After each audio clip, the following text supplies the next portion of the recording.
Tonight, you're not in the public roar of a forum or a cathedral. You're in the room behind the curtain where Byzantium judges people softly and ruins them quickly. Before you fall asleep, you'll follow a night summons through the great palace, watch a whisper become a dossier tied with ribbon, and listen to a trial measured not by shouts, but by the drip of a bronze klepsydra. You'll see how scandal is built, one memorandum, one witness list, one exact sentence, until reputations arrive before bodies do, and the verdict is already walking ahead of you. Beeswax softens on a candle and leans into its own slow collapse. Sandals hush across porphyry, careful as if the floor could remember names. A seal glints once, then vanishes into a sleeve. Somewhere offstage, the water clock drops a single beat of time, like a gavel that never raises its voice. The palace is quiet enough to hear paperwork breathe. If nights like this keep you company, you might consider subscribing.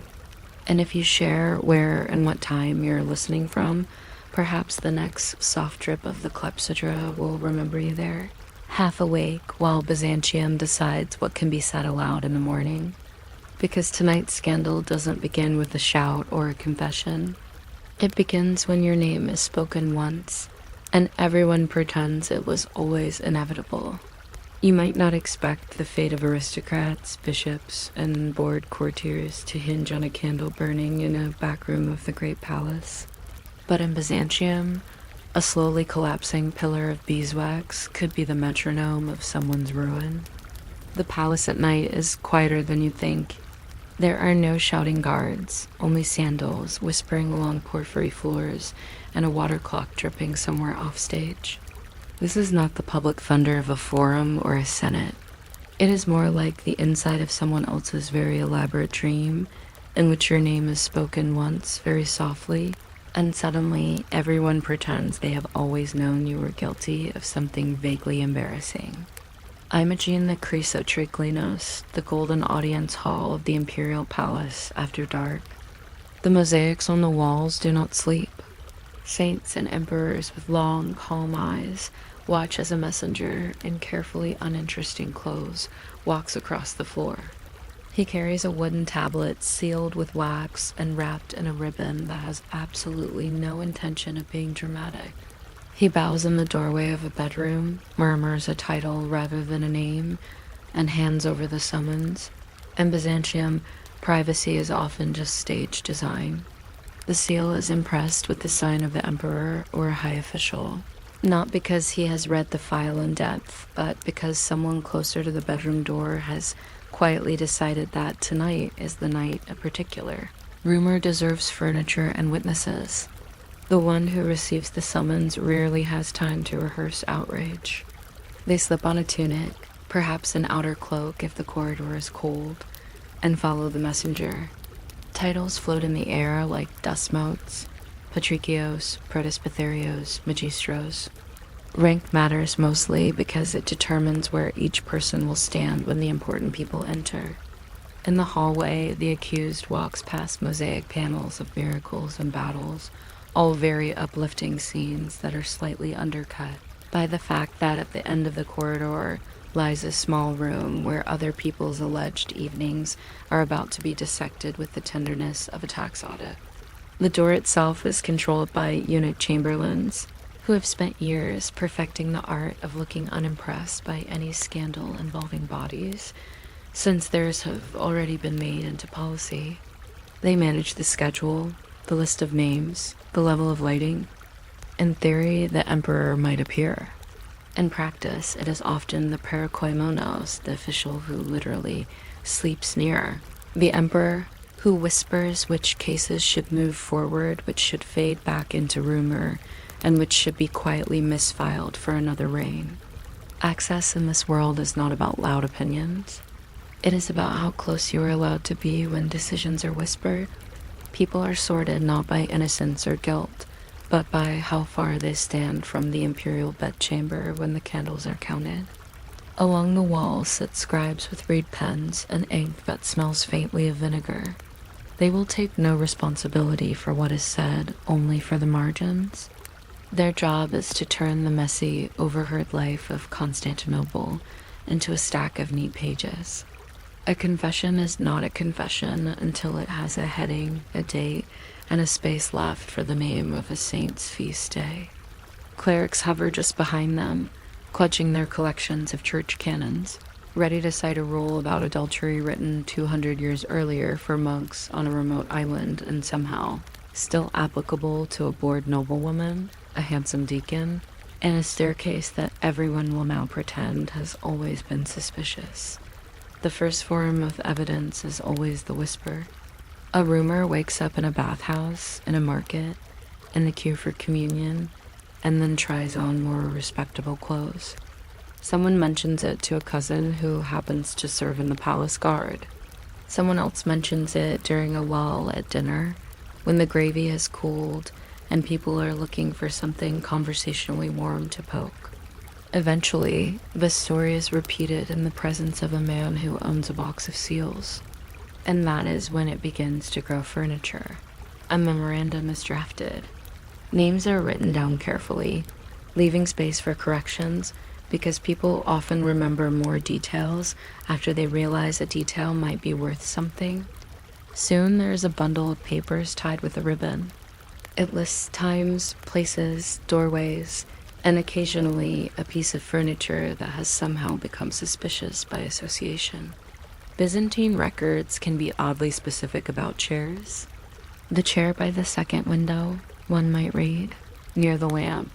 It turns out that when you are trying to prove that two people were somewhere they should not have been, it helps to know whether they sat or stood and on what.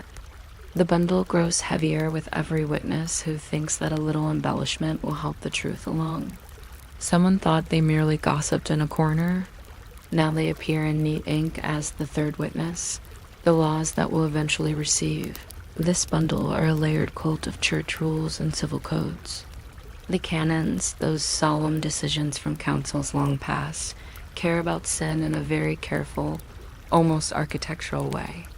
They assign penances like builders assign stones, so many years barred from communion, so many days of prayer, sometimes a symbolic exile to a monastery that happens to have an excellent view. The civil codes, on the other hand, are concerned not with your soul, but with the stability of the city's rumor economy. They worry about scandal, not just sin. There are tariffs attached: loss of office, confiscation of property, banishment measured in miles from Constantinople.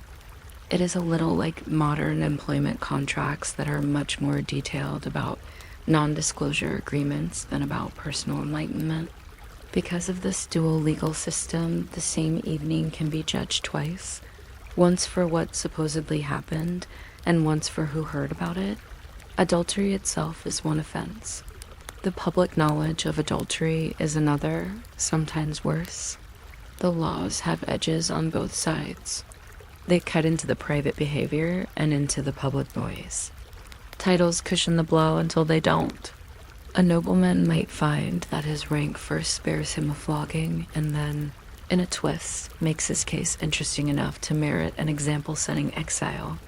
A lower-ranking official might avoid headlines simply by being too boring to be worth exiling. In the palace, you learn that one of the safest things you can be is uninteresting. When the trial finally convenes, it is usually not called a trial at all. It is a hearing, or a meeting, or the taking of testimonies. The room is deliberately smaller than any idea you might have about justice. There's no gallery, no cheering or hissing crowd. The only spectators are icons on the walls, painted saints who have seen far worse and are not particularly impressed. The accusers and accused speak in formulas. They call one another most honorable, my lord, and your holiness, even while gently positioning each sentence like a paving stone leading toward disgrace. Scribes set the tempo. They write in short phrases, pausing after each one, which turns the conversation into a series of tiny islands of meaning separated by the small silence of ink drying. A pause is not mercy. It is simply an opportunity to straighten the page. A water clock sits in the corner, dripping away, not to limit the speeches, but to lend them rhythm. In another world, a judge might pound a gavel. Here, the slow drop of water into a bronze bowl decides how long anyone has to be eloquent. When testimony becomes shaky, a relic, a bone of a saint, perhaps may be brought nearer, as if the presence of a centuries-old kneecap will coax precision out of nervous memory. The language used is strangely indirect. No one says they met in the garden. Instead, they say there was said to have been a certain meeting, in a certain place, at an hour unbefitting. The pronouns do a lot of heavy lifting. Everyone in the room knows exactly which garden and which hour, but the official record prefers to leave them dressed in vagueness. The effect is a kind of bureaucratic fog in which guilt becomes a matter of how long your name stays visible when you walk through it. Even the most serious accusation can end up sounding like a weather report. It was observed that impropriety gathered like clouds over the house of so-and-so. Once the questioning has concluded, the verdict is often delivered in a single composed breath. There may be an appearance of deliberation, but much of the real deciding has already been done in conversations that took place in corridors and side rooms. While the witnesses were still practicing their vows, sentences are short in grammar and long in consequence. Demotion, tonsure, exile, confiscation. They sound almost calm. Let him be shorn and sent to the monastery of such and such. Let her goods be taken into the care of the treasury. No one specifies who will pack the trunks or who will explain things to the household staff. That is left as an exercise for reality. Then the verdict becomes mobile. Decrees are copied, sealed, and dispatched along the city's arteries. A notice might be posted at a gate, or read aloud at a marketplace, or recited in a monastery refectory between the soup and the bread. Families often learn what has happened from a public announcement before a private message arrives. One morning, a servant might bring in bread, and with it, the news that the master is now officially in disgrace and expected to report to a chilly monastery 2 days' journey away. Social maps are swiftly redrawn. Friends quietly adjust which route they take to church. Invitations are rewritten with certain names discreetly omitted. By evening, the city has already told itself a new story that uses the official verdict as a starting point and then adds flourishes of its own. The original accusation, which may have been about a single meeting in a hallway, is now enlarged in tavern conversation to include improbable disguises, foreign accomplices, and at least one very incriminating ladder. People nod wisely and say that they are not surprised. Looking back through the years, they can always remember some tiny detail, a gesture at a banquet, a laugh during vespers, that now appears glaringly obvious. Hindsight in Byzantium is almost as powerful as relics. What remains after all of this is not just ruined lives, but an extremely tidy set of ledgers. The palace keeps track of its moral bookkeeping with remarkable diligence. There are lists of fines, lists of exiles, lists of property transferred to the imperial treasury. Some trials protect the emperor's reputation. Others quietly remove a faction that had become inconvenient. Some merely provide a cautionary tale without caring too much whether the tale is accurate. To the officials, morality is not so much a passion as a tool, something that can be taken down from the shelf, used to tighten a bolt or two in the machinery of government, and then put away again until the next whisper knocks on the door. Behind the solemn language, logistics do the real work. Someone has to organize escorts for prisoners, arrange alternate officials to fill suddenly vacant posts, and maintain the inventory of confiscated furnishings. Somewhere in the palace, there is a room full of chairs that once belonged to disgraced people. Each has a little label. No rule book ever mentions them, but they are part of the true cost of each scandal. When punishment is described as repairing the fabric of society, what it often means in practice is that someone in the Treasury Department stays up late, making sure every confiscated lamp is entered correctly in the accounts.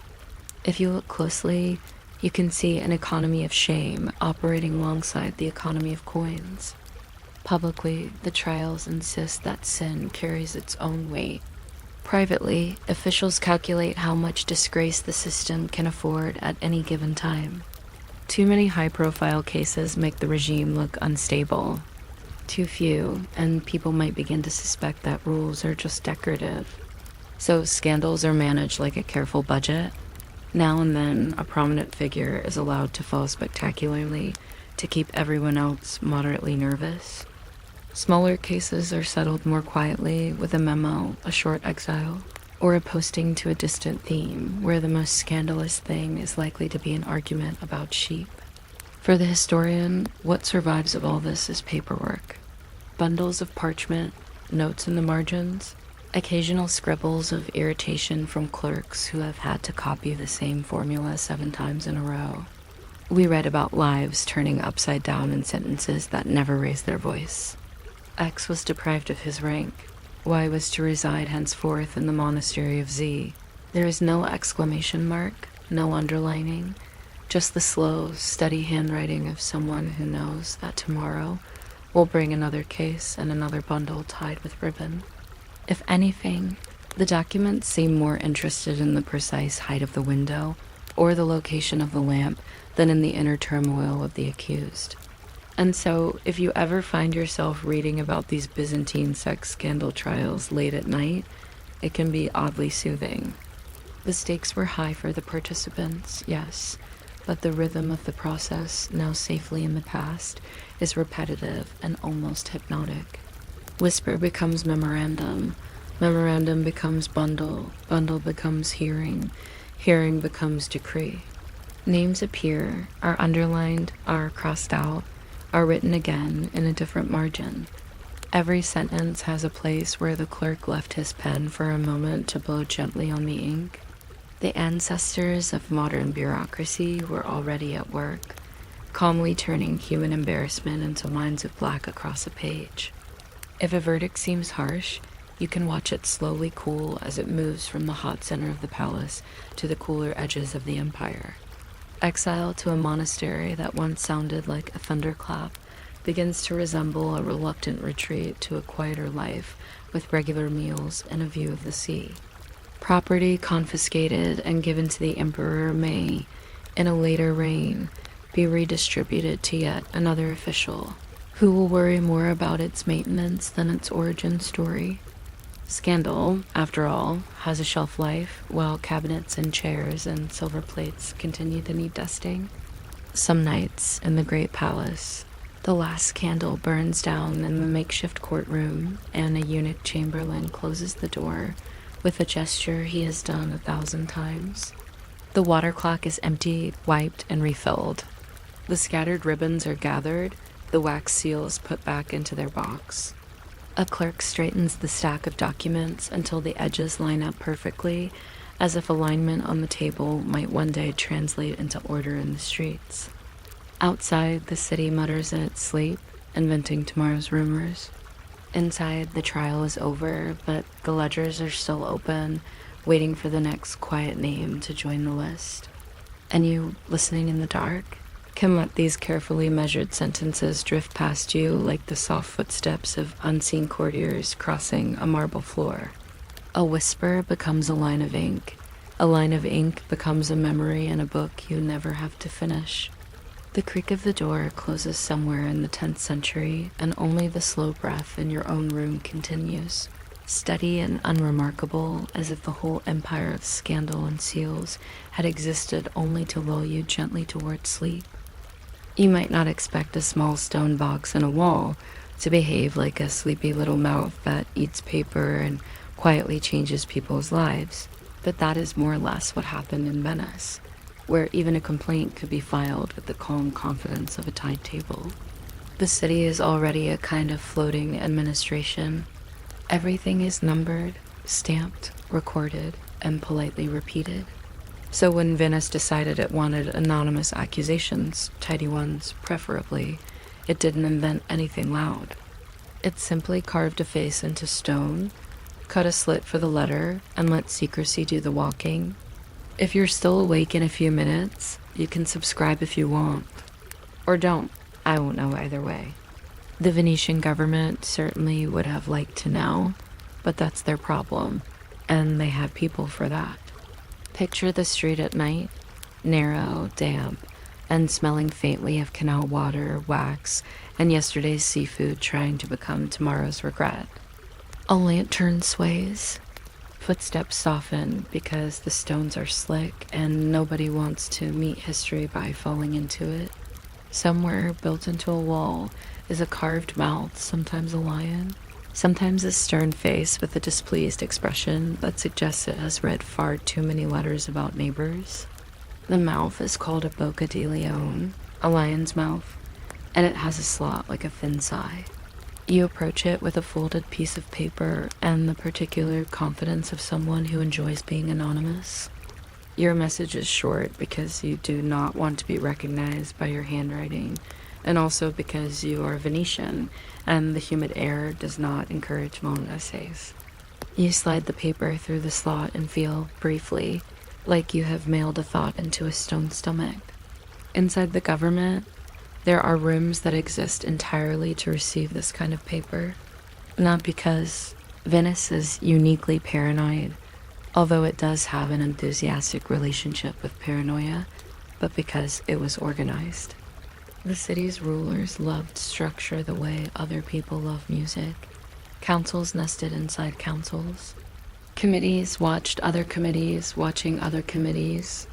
The Council of 10, for instance, had a reputation that could keep you nervous, even if you were innocent in an extremely boring way. And the anonymous letter, now resting quietly in someone's official hands, becomes part of that structure. It is no longer gossip. It is an object. It can be counted.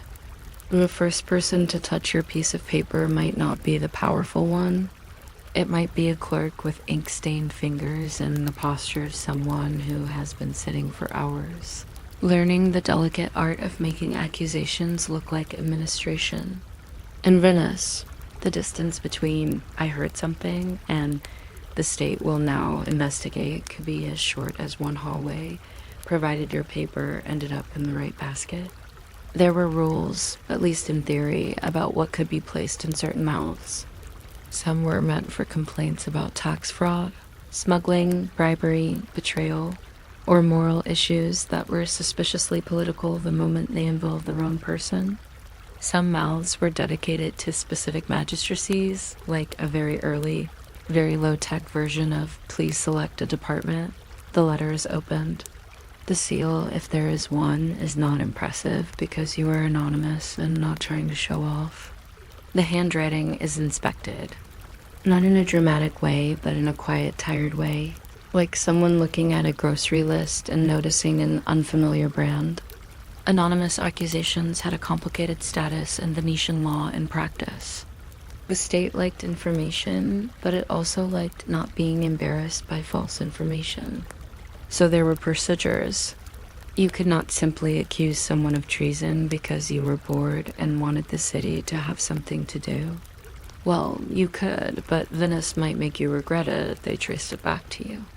And they were good at tracing, in the same way canals are good at eventually leading to the sea.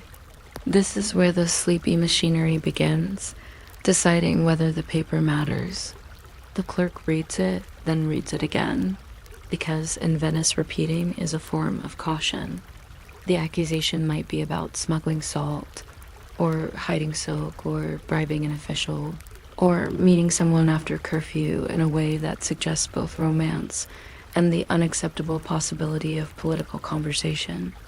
The letter might contain names, dates, descriptions of doorways, a mention of which gondola lantern was used, and the color of a cloak that absolutely did not need to be mentioned, but was included anyway because the writer was feeling thorough. If you've ever written a complaint email and added an unnecessary screenshot just to feel powerful, you understand the impulse. Once a letter is judged potentially useful, it begins to grow paperwork around itself. Venice loved files the way some people love blankets.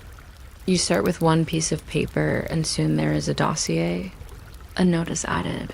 received on the state from an unknown hand placed in this mouth.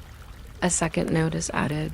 The accused holds this office, belongs to this family, has these known associates, owes money to this person, and has recently been seen, according to another bored citizen, buying too many barrels of something that should not require that many barrels. Every small detail becomes a thread. Venice was not just a city. It was a loom. Then come the witnesses, if witnesses are needed. Sometimes the state already has eyes. The Venetian government had informants and watchers and officials whose job description was essentially pay attention in a socially acceptable way. Sometimes, though, you need human confirmation, which means you need to speak to people who would prefer not to be involved.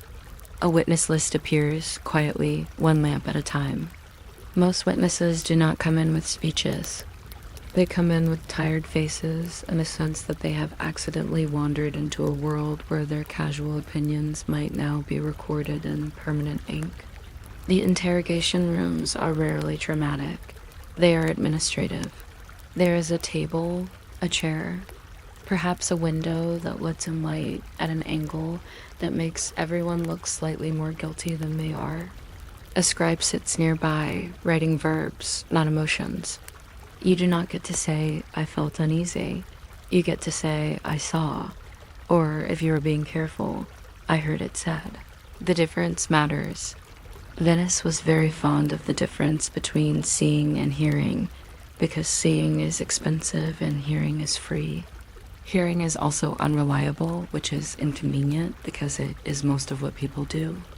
The legal texture of all this is complicated, but in a soothing way, like a knot that takes you a long time to untie and then turns out to be two knots arranged politely.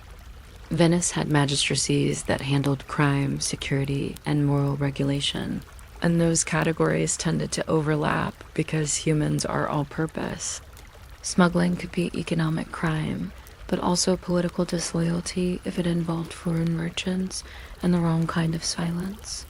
A scandal could be a private mess, or it could be an opportunity for a rival family to weaken you in a way that looks like civic hygiene.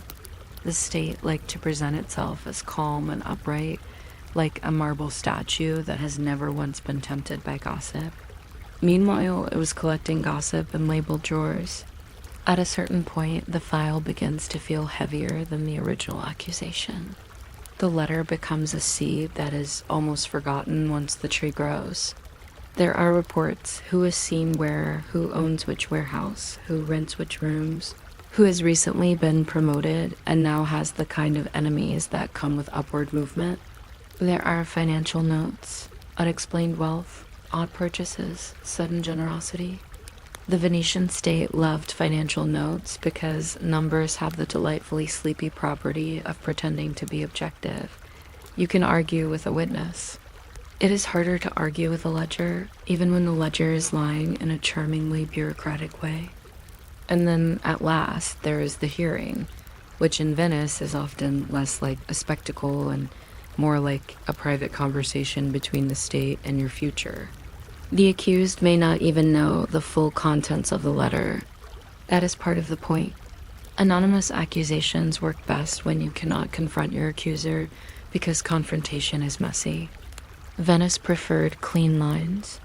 So you sit, you answer, you choose your words carefully. You address magistrates with titles. You speak as if politeness itself might be a defense. Sometimes it is, sometimes it isn't.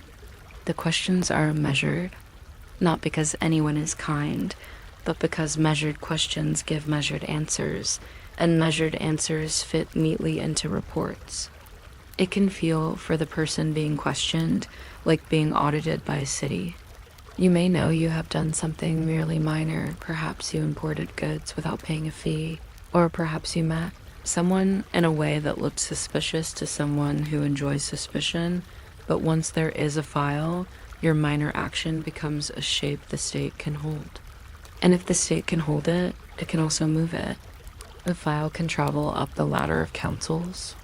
It can be copied.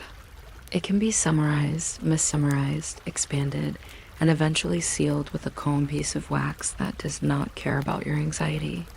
Sometimes there is no punishment, and the file simply goes to sleep.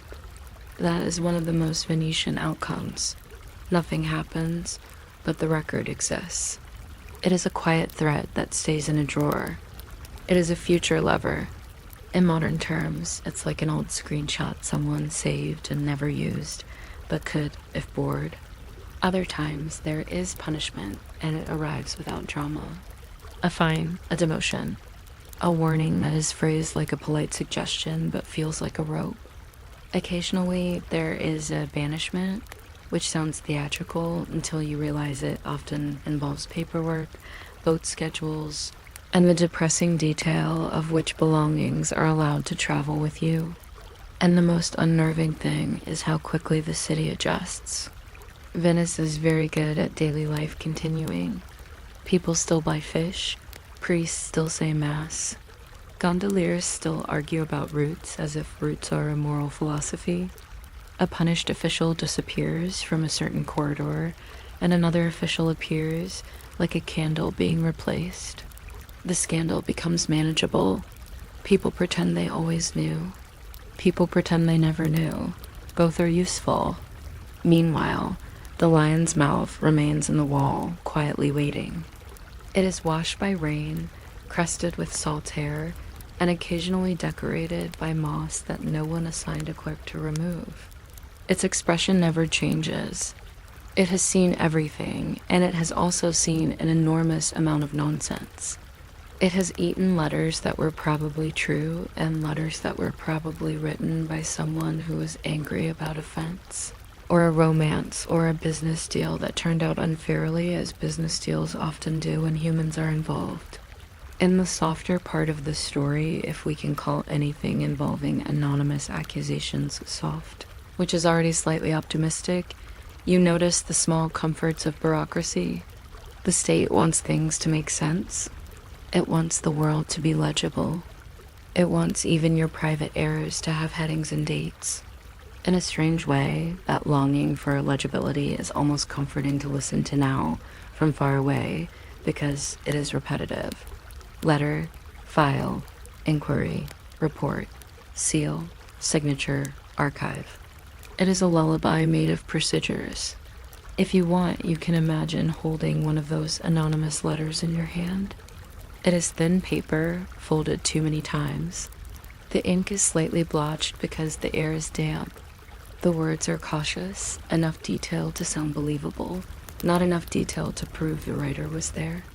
It is the perfect tone of someone who wants consequences without responsibility, which is, to be fair, an ancient human hobby. You push it into the stone mouth, and it vanishes. A small act, a small sound, and then in some quiet office, another small sound, the scratch of a pen, turning your folded rumor into a numbered item. And so the city continues, floating gently on water and documentation, with its stone mouths waiting patiently for the next note. Somewhere a clerk straightens a stack of papers until the edges align, as if alignment itself could keep the world from being messy. Somewhere wax cools on a seal. Somewhere a gondola lamp flickers. Somewhere you yawn, and the whole idea of anonymous accusations, dossiers, counsels, and carved lions begins to blur into something softer, like distant footsteps on wet stone, repeating, until the details lose their sharpness and the night becomes, once again, just a quiet place to drift. You might not expect a whisper about who visited which side door of a palace bedroom to end up as a neat line in a court ledger, but in Byzantium it often did, and usually in very good handwriting. The city liked its scandals, quietly organized. Constantinople at night is not the roaring place you might imagine. It hums, oil lamps tremble in galleries of marble. Beeswax softens on candles. Someone far away drops a lid on a bronze clepsydra, and the steady drip that measures time resets itself, as if even time has to obey the protocol of the palace. Somewhere behind many curtains, a messenger is walking with a folded strip of parchment and a face that has been carefully trained to show absolutely nothing. If you are somehow still awake by the time we reach the part where an entire career is ruined by a badly timed visit to the wrong corridor, you can follow this series or not as you like. The Imperial Court will not take attendance. It's busy enough counting other people's mistakes. Imagine the summons arriving. It never shouts. No guard bangs on your door with a drawn sword and dramatic thunder behind him, because thunder is not scheduled. Instead, there is a gentle tap, sometimes well after midnight, the hour when corridors are quiet enough that every sandal becomes its own small announcement. The messenger bows, holds out the folded summons, and says your name only once, because words are precious things when walls are known to listen. The seal glints in lamplight. It might bear the mark of a familiar office, the purple ink of the emperor's household, or the austere sign of the court that watches morals with the slightly exhausted interest of someone who has seen too much, yet here it is again. You open it. The script is small and precise, a professional hand that has copied psalms and tax registers with equal devotion. It invites you, in the politest possible way, to present yourself at the Chrysotriclinos, the Golden Hall, at an hour that is written like a verdict. Not now, but soon enough that you will not sleep before it. The letter does not say what the charge is. It never does. That would spoil the suspense, which is unfortunate for you, but very efficient for the court, because you will spend the time between now and dawn, searching your memory for every meeting, every look, every door you walk through, when you probably should have chosen the other one. The Golden Hall itself is less magical in the middle of the night than you might think. The mosaics are still there, of course, watching with their glass faces, but their colors fade to sleepy blues and browns in the lamp glow. The famous mechanical birds and lions, if they are working this year, are silent. Nobody activates special effects for a scandal hearing. A few officials in dark cloaks stand at the edges, shifting their weight between feet in the practiced way of people who have stood through many long recitations. A clerk adjusts his inkpot. The eunuch chamberlain on duty, who has probably been awake since yesterday morning because power in Byzantium is measured partly in how long you can stay vertical, signals that the proceedings may begin. Around the throne, not always with the emperor in it, because even emperors sometimes prefer to sleep through the smaller embarrassments, are men whose entire job is to decide which private acts are now public problems. Some are trained lawyers, others theologians, as if the sin and the law need to be braided together like two strands of ceremonial cord. One of them, perhaps the Perquemonos, the man who is literally the one who sleeps beside the emperor's door, has already decided who will be called first, which names will be spoken aloud, which names will stay politely inside the dossier unless needed. Access is a verdict. Proximity is a sentence.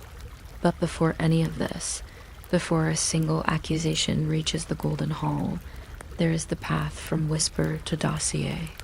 It usually begins somewhere much less impressive. A servant overhears a door opening at the wrong time. A guard notices that two people who are theoretically unrelated keep taking the same short route through the same side passage. A distant cousin of someone recently demoted decides on reflection that the cousin was the kind of person who would have known something. None of these thoughts are, on their own, particularly important. They are the loose threads of gossip that exist in every workplace. Byzantium's innovation is to give those threads a file number, so the whisper becomes a note. The note is unimpressive, a line or two in a memorandum, sometimes with just enough information to make it tempting. It is said that Lady X is frequently received at the apartments of official Y after the canonical hour, for example, which tells you nothing and everything at once. The memorandum is sent up the ladder, folded around other concerns. Perhaps it travels with a report about grain shipments or a list of officials who have not yet paid their dues to the proper chapel. In an empire, scandal is just one column in the spreadsheet. When the right office reads the line, something almost alchemical happens. The rumor requires a heading. It is no longer people are talking. It becomes on the matter of Lady X and official Y, with a date and a marginal. Note that might say requires further inquiry in that calm, beautiful Greek that makes all trouble look like liturgy. The very script is reassuring. Somewhere, a clerk binds together a folder with a ribbon, perhaps reused from another case that has already cooled into history. Witness lists are the next layer, and they appear quietly, one lamp at a time. Who saw them? Who served at table that evening? Who is responsible for checking the door seals after curfew? These names are written with the same small care as the Psalms, and next to each name, a space is left for their words. The interrogation is not like the scenes one imagines from modern dramas. There are no violent outbursts or grand speeches. Instead, there is measured air. A scribe asks, "At what hour did you observe this?" And the witness replies, "At the 3rd hour of the night," which is both exact and entirely useless if the witness cannot remember which night it was. Every statement is translated from ordinary speech into the peculiar grammar of bureaucratic survival. I think becomes I was informed. I saw becomes it appeared to me. No one wants to be pinned down. The scribe records verbs that are appropriately humble. The result is a sheet of testimony that reads like it has been politely drained of emotion, leaving only a faint, sleepy outline of events. It is surprisingly soporific to read. On the matter of the alleged entry of official Y into the chambers of Lady X, the doorkeeper states that he cannot deny that on several occasions he heard footsteps that may have belonged to the aforementioned person or to another. It is the legal equivalent of saying the weather was perhaps somewhat weather-like. While these statements accumulate, the laws sit like silent knives on a shelf. Byzantine law on matters of sex and morality is both sharp and oddly flexible. There are canons written by church councils concerned with sins of the body and soul. There are civil codes Justinian and his successors concerned less with the sin and more with the disruption it might cause to property, marriage, inheritance, or, worst of all, public reputation. The same act can be described in devotional terms or in terms of real estate. This is very efficient. It means your romantic misjudgment might be framed as an issue of land distribution. The officials who prepare the case pick and choose their tools with a calm practicality. If the accused is a monk, the canons about vows and purity are most convenient. If a marriage contract is at stake, the civil law on dowries and legitimacy slides into place. Each statute has a tariff: exile, confiscation, fines, or the particularly Byzantine solution of enforced piety, go to a monastery. Think about what you've done and stay there long enough for everyone else to forget exactly why. Titles can cushion a fall. A high-ranking general caught in an inconvenient situation might find that his penalty lands gently on his estates rather than his person. Rank turns armor into evidence. By now, the dossier has grown. It contains the original rumor, the witness statements, a summary of the relevant laws, perhaps a short note in the margin about the political usefulness of pursuing or not pursuing this particular scandal. It is, in its own way, an art object, neatly copied, bound with ribbon, edged in the small finger smudges of the people who have handled it. If you were not the subject, it would be almost relaxing to leaf through it, listening to the soft hiss of parchment against parchment, the way one might flit through a very slow, very gossipy novel. When the hearing finally takes place, the room fills with measured voices. The accusers speak first in the grammar of respect. They do not say, "He did this disgusting thing." They say, "It has been reported that conduct unbecoming to his station has occurred, such that scandal may arise among the faithful." The defendant answers in the grammar of survival. He might say, "I have always served with loyalty," and any impression to the contrary is due to the malice or error of others. Both sentences, once the scribe has finished with them, sound like variations on the same liturgical chant. That scribe is the quiet center of the entire performance. He sits with his board and pen, turning speech into lines that will outlive everyone in the room. His job is not to interpret, only to record, but he has small powers. The length of the pause he marks, the choice of conjunctions, the number of times he writes, he said again. All these minute decisions will later shape how the written version of the event feels. If he is tired, some nuances will simply drift away, lost forever to the soft hum of the hall. There is also, somewhere in the room, a relic. When testimony begins to wobble, someone might call for it to be brought closer. A fragment of a saint's balm, perhaps in a jeweled case that smells faintly of incense and history. The idea is that its presence will encourage truth. In practice, it encouraged slightly more elaborate lies, now decorated with pious phrases. But the atmosphere changes. Even the dripping of the water clock seems to take smaller, more respectful breaths. The verdict, when it comes, travels faster than boats. This is one of the strange efficiencies of an otherwise ponderous system. Sentences are written in a single breath. To be demoted from his current office, to be shorn of his hair in token of shame, to be sent to the monastery of such and such and his property in Constantinople, to be placed under the administration of the treasury until further notice. That entire future fits onto a single narrow strip of parchment. Once sealed, it begins its journey. Copies are made.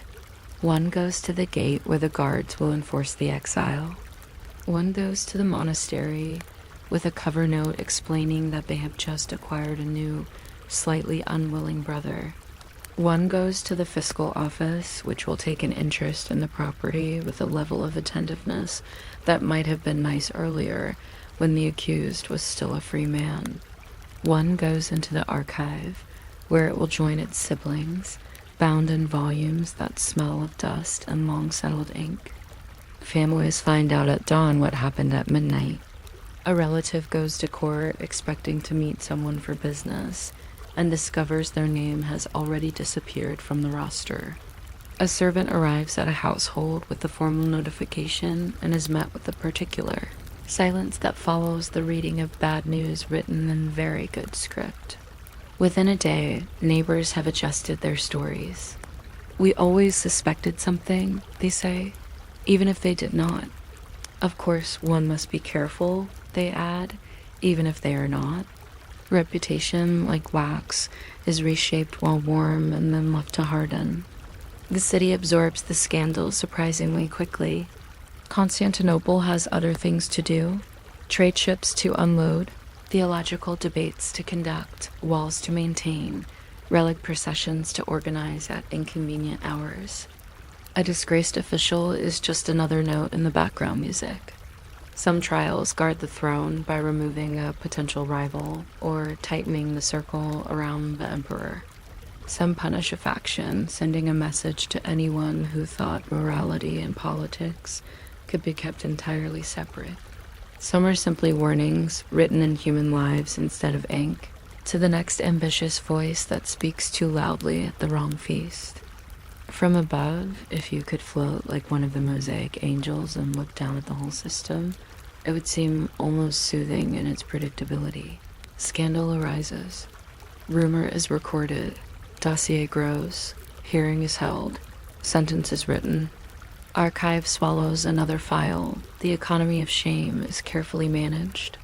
Punishments are spent in small, precise amounts so that tomorrow's fabric of power will not tear.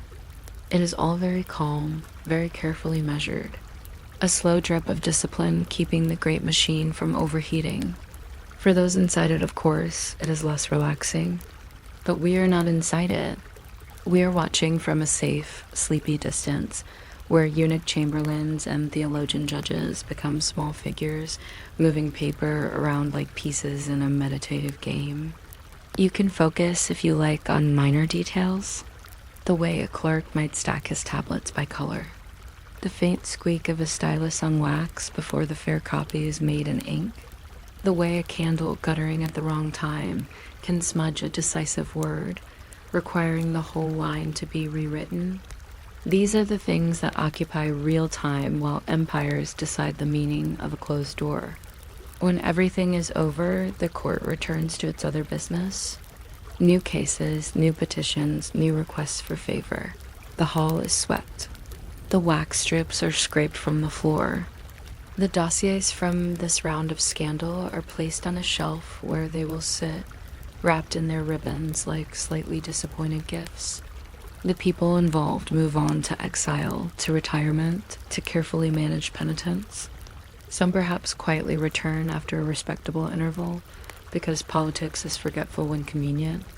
Others are never spoken of again, except when a new clerk opens an old file and wonders briefly what unseemly behavior looked like on that particular night centuries ago. The candle gutters lower. The clepsydra's drip grows irregular as the water level drops. Somewhere in the palace, a door closes softly, just an ordinary door this time, belonging to someone who is not under investigation at all, and will never appear in any dossier. Most people, even in Byzantium, live entirely off the record. Their mistakes are private, their better moments unregistered. The grand machinery of scandal trials touches only a few, yet its slow, repetitive rhythms, whisper, note, law, verdict, archive, leave a kind of gentle echo hanging in the air. If you listen to that echo long enough, it stops sounding like judgment and starts sounding like what it really is, the steady, bureaucratic murmur of a society trying, in its own fussy way, to keep track of itself. And as it murmurs, line after line, case after case, the words begin to blur, like ink left out too long in the damp. Names fade, dates lose their meaning. All that remains is the soft scratching of pens that have long since been laid down, and the feeling of a hall that has seen thousands of small human dramas and remembers none of them as vividly as it remembers the pattern. You can let your thoughts follow that pattern for a while, tracing the path from the first quiet summons to the last careful entry in the ledger, and then let the path fade as halls empty, candles go out, and the great court of Byzantium sinks back into the darkness between cases, waiting patiently for the next whisper that will start the whole sleepy process again. You might not expect a kiss that may or may not have happened behind a curtain to be translated into a paragraph of legal language, but Byzantium had a talent for turning human warmth into cold categories. Not because the Byzantines were uniquely cruel or uniquely prudish, but because they were uniquely good at paperwork. If something could be written down, it could be managed. If it could be managed, it could be taxed, punished, forgiven, or at the very least filed. And if you're still awake while we gently compare church canons to civil codes, you can subscribe or don't. It's a low-stakes decision. Unlike, for example, being accused of forbidden meetings, which sounds romantic until you realize it mostly means you're now meeting a clerk. The strange comfort of Byzantine law is that it always sounds certain, even when it's not. It speaks in calm sentences with confident verbs, as if the universe is a courthouse and every emotion has a docket number. On one shelf you have the canon's rules shaped by councils, bishops, and the long, patient anxiety of the church about what bodies do when left unsupervised. On another shelf you have civil law imperial codes and manuals concerned with public order, inheritance, and the not at all spiritual question of who gets the house if a marriage collapses in a dignified heap. Between these shelves is a quiet doorway where scandal walks through, barefoot, and tries to look like a case. The canons tend to speak the language of the soul. They like words like repentance, penance, and exclusion, which means, in practical terms, you may not receive communion for a while, and you may be told to stand at a certain part of the church like a slightly ashamed piece of furniture. Both sets of rules can apply to the same event. One asks whether you sinned. The other asks whether your sin has made the neighborhood inconvenient. The church's edge is moral and sharp, but often slow. It can require long repentance, careful ritual, a life adjusted like a garment being restitched. The state's edge is logistical and sharp, and sometimes faster. because the emperor does not like waiting for anyone to become spiritually improved. The empire prefers outcomes. It prefers a name removed from an office, a property sealed, a troublemaker sent away. The church can wait for tears, the treasury cannot. Sometimes, of course, the two cooperate beautifully. A scandal is discovered. The church provides the vocabulary to describe it as rot. The state provides the mechanism to cut it out. Please imagine this not as drama, but as the world's quietest surgery. No screaming, mostly paperwork, and the occasional official sigh as he dips his pen again. If you drift closer to the law books, you notice they are not one book, but many.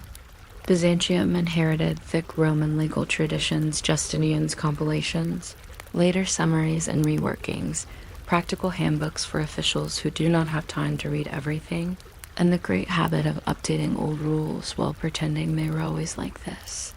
Some texts feel like marble, others feel like a travel-sized version of marble. Either way, they sit in rooms that smell of wax and dust, waiting for someone to open them and say, gently, here's the paragraph that applies to your mistake.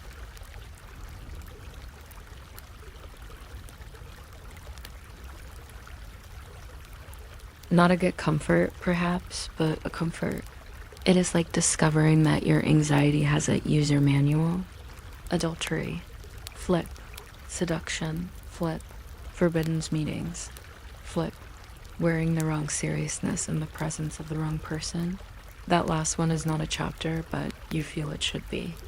The court loves classification. It is not enough that something happened. It must be described as a type of happening. Was it consensual, coerced, rumored, witnessed, confessed, merely implied by a suspicious number of corridor crossings? Was it a sin between equals? Or did it involve a power imbalance that makes the case smell more like politics than romance? Was it a private act, or did it become public knowledge, which in Byzantium is the true plague, because public knowledge spreads faster than disease and leaves longer-lasting scars? And then there's status. Status is always a quiet part of the sentence.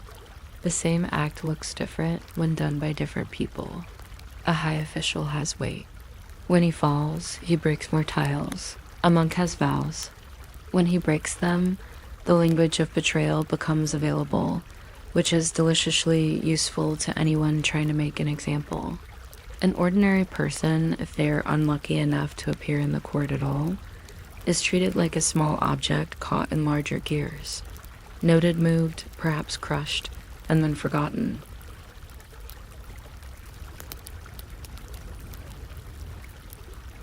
This is a gently sleepy thought because it suggests that meaning is not discovered, but assigned, like a room in a hostel.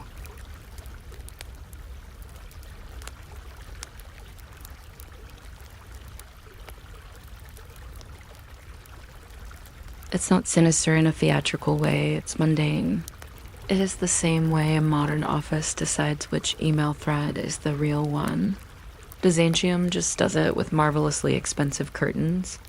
A micro hook for your drifting attention. Some Byzantine legal texts prescribe punishments with a practical specificity that feels almost like housekeeping. Not be ashamed, but be shaved. Not be humbled, but be demoted. Hair, in particular, becomes a useful symbol. Tonsure can be a punishment and a costume change at once. You remove someone's hair and suddenly are a different category of person, ideally one who does not argue back. It's an administrative shortcut.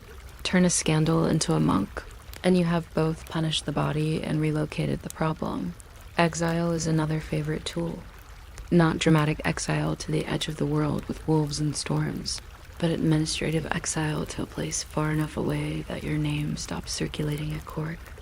A city, an island, a monastery, a provincial post that is technically honorable but mysteriously lacks access to the imperial dining room. Exile is the court's way of saying very softly, you are no longer part of the conversation. It's like being removed from a group chat. except the group chat is the empire and the mute button is a ship. Confiscation is the state's way of making scandal useful. If morality fails to deter, perhaps losing your estate will help. The treasury does not blush, it simply counts. This is one of Byzantium's quiet truths. Sin becomes expensive when written in the language of property. Even repentance can have a price because repentance often requires travel, replacement, restitution, and long periods of not earning anything. The empire, in its own gentle way, encouraged virtue by making vice a bad investment. The church, meanwhile, has its own tariffs, though they are not always measured in coins. You might be barred from communion. You might be instructed to fast, which is a punishment designed by someone who clearly trusted that bread is comforting.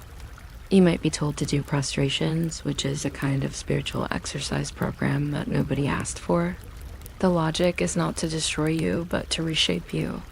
The problem, of course, is that courts are impatient, and reshaping takes time, and time is measured by a clepsydra that does not stop dripping just because your soul needs a few more weeks. So the court blends them. It makes a cocktail, a pinch of monastic discipline, a splash of legal demotion, and a garnish of public proclamation. The proclamation is important, not because Byzantium loves shouting again, it doesn't, but because a verdict must travel. It is copied, sealed, and posted where it will be seen by the right eyes. Gates, markets, monasteries, offices. The empire is a network. And the verdict is a memo, and memos are how power stays awake. It's easy when you're half asleep to imagine a verdict as one heavy moment. But in Byzantium, it's more like a series of small moments, each one carefully handled. The writing of the decision, the cooling of the wax seal, the folding of the paper in a way that keeps the important line protected, the messenger's sandals, again, whispering over stone as the sentence leaves the room, the clerk who copies it twice, sighing because the second copy always comes out slightly less pretty, the official who checks the names and rubs a mistake away because even a ruined life should at least have correct spelling. And then the laws themselves, the laws with edges, keep their calm. They do not throb with righteous fury.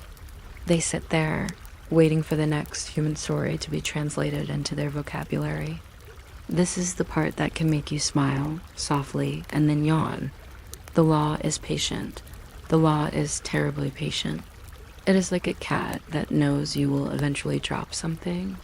Sometimes the edges cut in unexpected directions. A canon might be interpreted more strictly because someone wants to wound a rival. A civil code might be softened because the accused is connected to a useful family. A scandal might be reframed as political misconduct rather than moral failure because politics is easier to punish without involving bishops. Or the opposite, it might be framed as a moral issue precisely because moral language carries a kind of thunder the court can borrow. In Byzantium, thunder is a borrowed resource. The phrase forbidden meetings is a perfect example of this slippery precision. It can mean an affair, yes, but it can also mean a conversation, a private conversation between the wrong people, a meeting in a place not publicly appropriate, a wince behind a curtain that becomes, in the dossier, evidence of improper association. Byzantium, blessed, is never sure whether it is more afraid of bodies or alliances. Often it decides it is afraid of both, and then it feels calmly justified. And while we are here, gently shuffling through the legal vocabulary, notice the physical world around it. The law is not just words, it is rooms, it is desks, it is shelves. It is a lamp that is trimmed low so the ink does not dry too quickly. It is the quiet scratch of a stylus in wax, then the slower, more final scratch of a pen and ink. It is the smell of parchment that has been handled by anxious fingers. The Byzantines did not just have rules. They had a whole sensory ecosystem that kept rules alive. A small absurdity to keep you lightly engaged. Courts often rely on very ordinary people to enforce very grand principles. A doorkeeper becomes the guardian of chastity without ever being asked if he wanted that job. A clerk becomes the translator of sin, turning it into verbs and nouns that can be sentenced. An escort becomes the boundary between an accused person and the rest of the city, walking them through corridors like a slow-moving punctuation mark. The empire is built, quietly, on people doing tasks that are much bigger than their wages. If you've ever watched modern compliance training videos and felt your spirit drift away, you have a mild taste of Byzantine governance. Replace the video with a monk reading canons. Replace the corporate logo with a wax seal. Replace best practices with penance. The feeling is similar. A calm insistence that human behavior can be guided by written instructions, so long as the instructions are repeated often enough and attached to consequences. Consequences in Byzantium are designed to interact with reputation. Reputation is not a feeling. It is an asset. It can be spent, traded, damaged, repaired, and sometimes laundered. A punishment may be private if the court wants to quietly remove someone without causing ripples. Or it may be public if the court wants to frighten others into better behavior, which is the same reason modern cities put up speed cameras. The point is not that everyone gets caught. The point is that everyone thinks they might.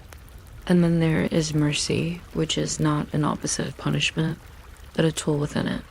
Mercy can be a reduction of sentence, a softening, a delay, a monastery instead of a prison, a fine instead of confiscation.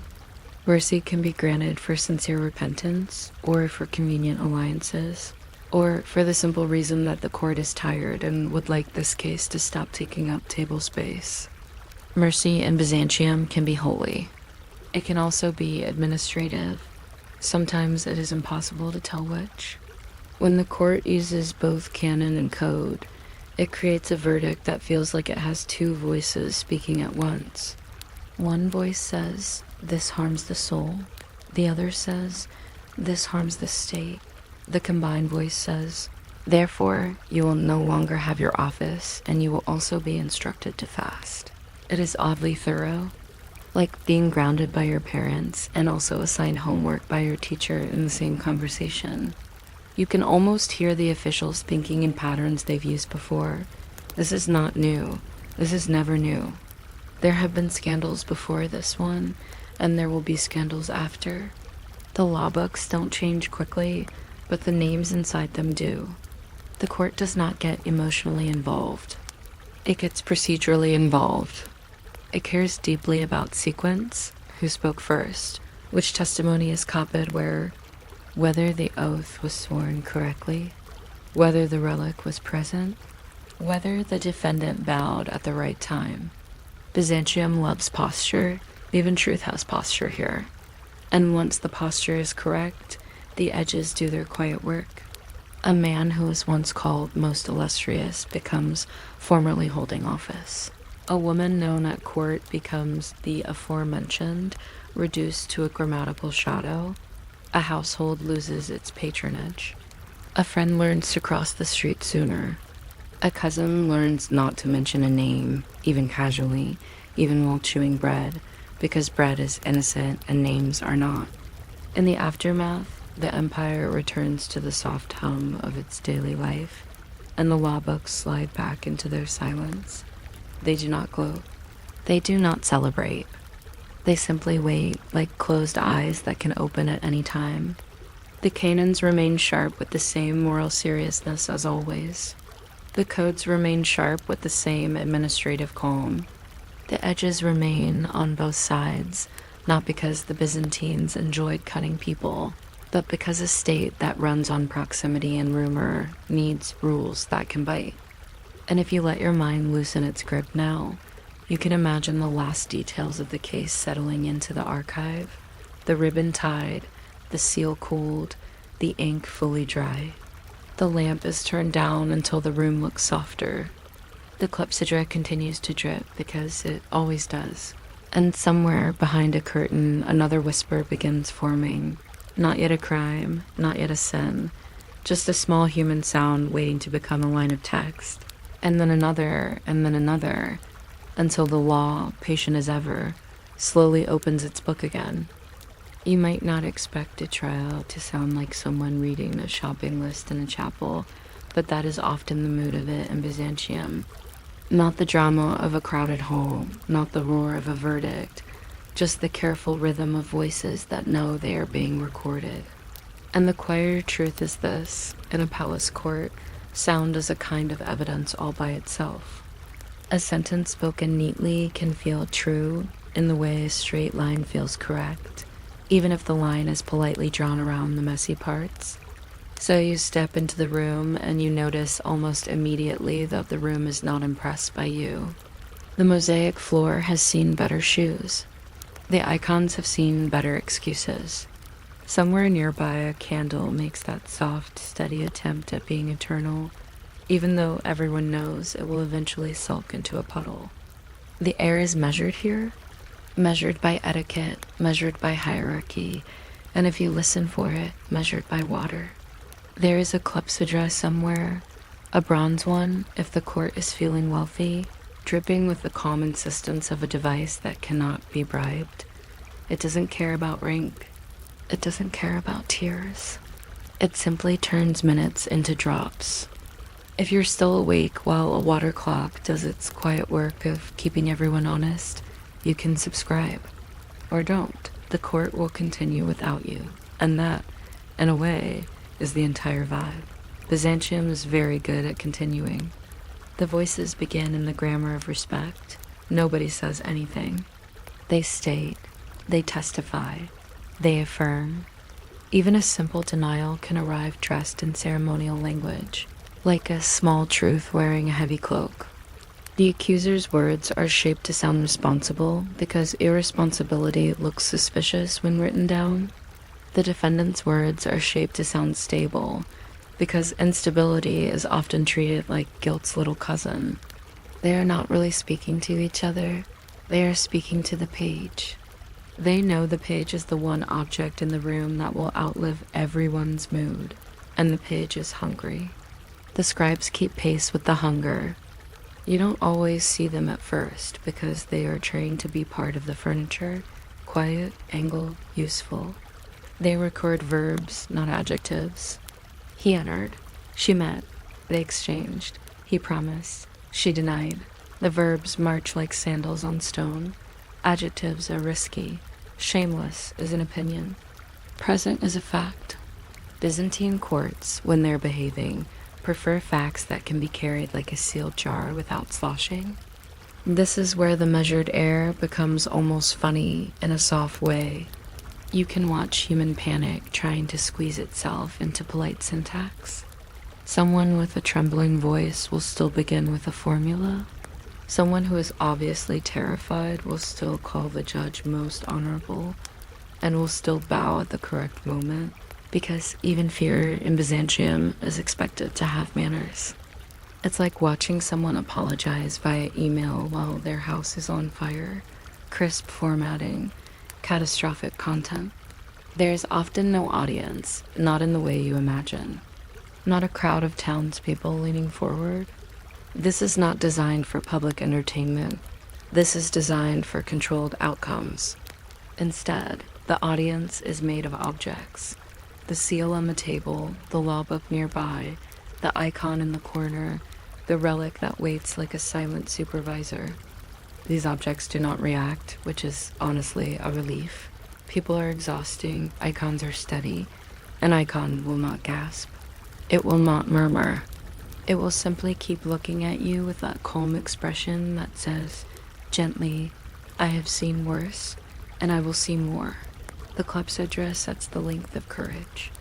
That sounds poetic, but it is also painfully practical. Testimony is not allowed to expand forever, like a story told by a guest who doesn't realize the party ended an hour ago. The water clock creates a boundary, and boundaries are the court's favorite kind of kindness. If someone begins to spiral into long explanations, the dripping continues anyway. If someone tries to delay, the dripping continues anyway. If someone is too concise, the dripping continues anyway, as if reminding them that silence is also a statement and time is always being filed. You might think the court would care most about what happened, but very often it cares about procedure. Who was summoned? Who was notified? Who was present? Whether the summons was delivered correctly. Whether the words were recorded correctly. Whether the oath was sworn on the proper object with the proper seriousness. Byzantium loves oaths the way modern institutions love signatures. Not because signatures magically create truth, but because signatures create responsibility, and responsibility creates leverage. And because this is a palace court, leverage is the invisible furniture. It's in the way people stand. It's in who gets to speak first. It's in who interrupts without being punished. It's in who can ask for a pause and who is told to continue. Even the pauses are controlled. A pause is a line break, not mercy. The court does not pause because it feels empathy. It pauses because the ink needs a second, because the scribe's hand cramps, because the judge wants to consult the law book, because someone important coughed and the room politely pretended the cough was a signal. A small, sleepy absurdity to keep you gently tethered. Scribes often used abbreviations and shorthand-like conventions to keep up, because even in the imperial court, there is the universal truth that hands get tired. Imagine your entire reputation depending on whether a person with cramped fingers decides to shorten your name or spell it fully. Imagine the future historian trying to decode that decision, your scandal reduced to a squiggle, your fate summarized by a flourish of ink. It's hard to stay arrogant in a world like that. Ink is humbling. As testimony continues, you start to notice another strange thing. The court's tone is almost allergic to emotion. Emotion is treated like smoke, visible, present, but not something you can build a verdict on without staining the whole room. So people learn to smuggle emotion inside formality. They say, "I did not," in a voice that carries please. They say, "I confess," in a voice that carries, "I want this to end." They say, "I swear," in a voice that carries, "I'm not sure what else to do with my hands." Sometimes testimony wobbles, not because someone is lying in a cartoonish way, but because memory is a soft substance. Dates slip, rooms blur, who stood where becomes uncertain. The court dislikes uncertainty the way a cat dislikes being suddenly held, so the court reaches for something firmer.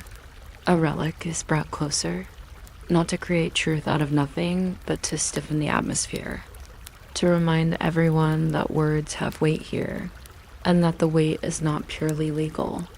The relic is a quiet threat, but presented as a gentle assistance, which is the Byzantine specialty, coercion in velvet gloves. You might notice how the room responds when the relic arrives. Voices tighten, people speak more carefully. The scribe's pen slows, as if the ink itself has become more devotional. The icon in the corner doesn't change, of course. But the humans do. Humans are always the most adjustable element in a system, which is why systems love them and ruin them. And the questions, when they come, are often small. Not, "Are you wicked?" but "Were you present?" Not, "Did you intend harm?" but "Did you know?" Not, "Did you love?" but "Did you meet?" Byzantium is good at making enormous consequences sit on top of tiny verbs. Meet, enter, exchange, accept, refuse. These are the quiet monsters of the court because they are easy to write down and difficult to deny without creating more ink. The liars, jurists, officials, men who smell faintly of parchment, murmur from the law books the way monks murmur from prayer. The law is treated like a living companion, consulted and quoted, not because it is always consistent, but because it provides the court with the comfort of appearing inevitable. The code says, the canon says, the precedent suggests. These phrases are pillows. Hard pillows, perhaps, but pillows. They allow the judge to rest his decision on something other than his own face. And all the while, you can feel the moral language hovering at the edges. Words like sin, shame, purity, order. Byzantium is not shy about moral vocabulary, but it is picky about when to deploy it. Moral vocabulary is powerful. It can inflame, it can justify. It can also embarrass the wrong people if used carelessly. So the court uses it like incense, not constantly, not everywhere, but at moments when the air needs to be reshaped into something denser, something harder to breathe without compliance. If you're listening closely, you can hear the court's real obsession. It's not sex. It's not even morality. It's proximity. Who was near whom? Who had access? Who crossed which threshold? Who stood too close to power? A private act is dangerous here, mainly because it can imply a private alliance. And alliances are the true currency of a palace. Bodies create rumors. Rumors create factions. Factions create instability.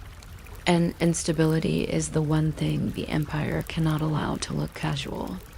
So a trial like this becomes less about what happened and more about what the court needs to believe happened. Not in a mystical way, in a practical way. The court needs a story that fits on paper, a story that can be copied and sent outward, a story that can explain why a person is about to be demoted, tonsured, exiled, or quietly removed from the schedule of the living. The story must be simple enough to travel faster than boats, because Byzantium understands that news travels best when it doesn't have to think. You watch the scribe tie these voices together. The scribe is not a poet, but the scribe creates narrative anyway, simply by choosing what to record and in what order. The scribe makes the case legible, and legibility is power. The person who controls legibility controls what the future knows. That is a mildly unsettling thought, but also, at this hour, a soothing one, because it means even the Empire runs on the same thing your school runs on: notes.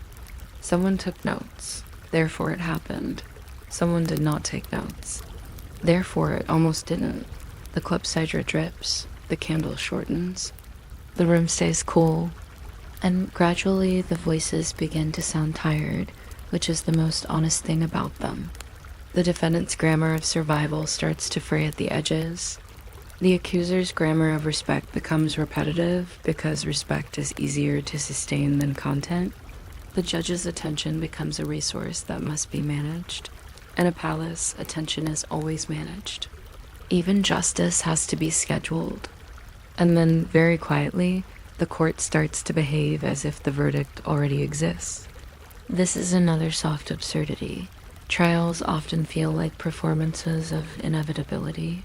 The verdict is not always a surprise.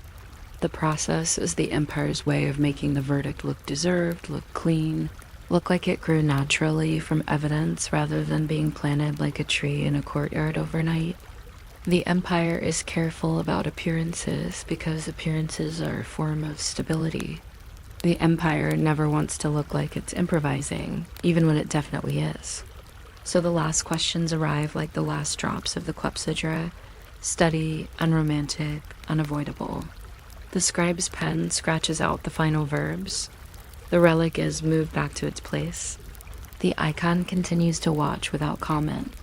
Someone clears their throat in a way that means we are done, and everyone pretends they didn't notice the meaning, because Byzantium loves pretending even when the pretense is obvious.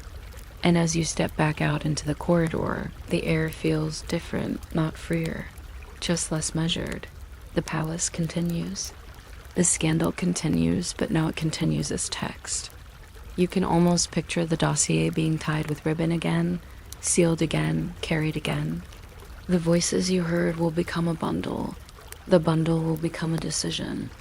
The decision will become a change in someone's life that feels sudden from the outside and very slow from the inside.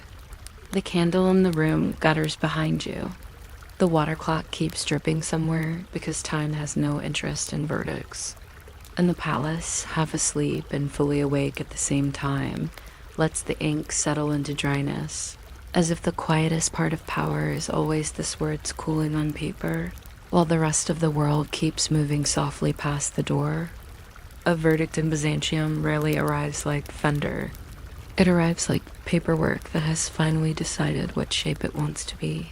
One breath, one practice voice, and suddenly your life has a new label. Demoted, tonsured, exiled, property sealed, name moved from one column to another. The language is tidy, the consequences are not, and the room treats this contrast the way a palace always does, by smoothing its face and pretending it is all perfectly normal. Like rearranging cushions.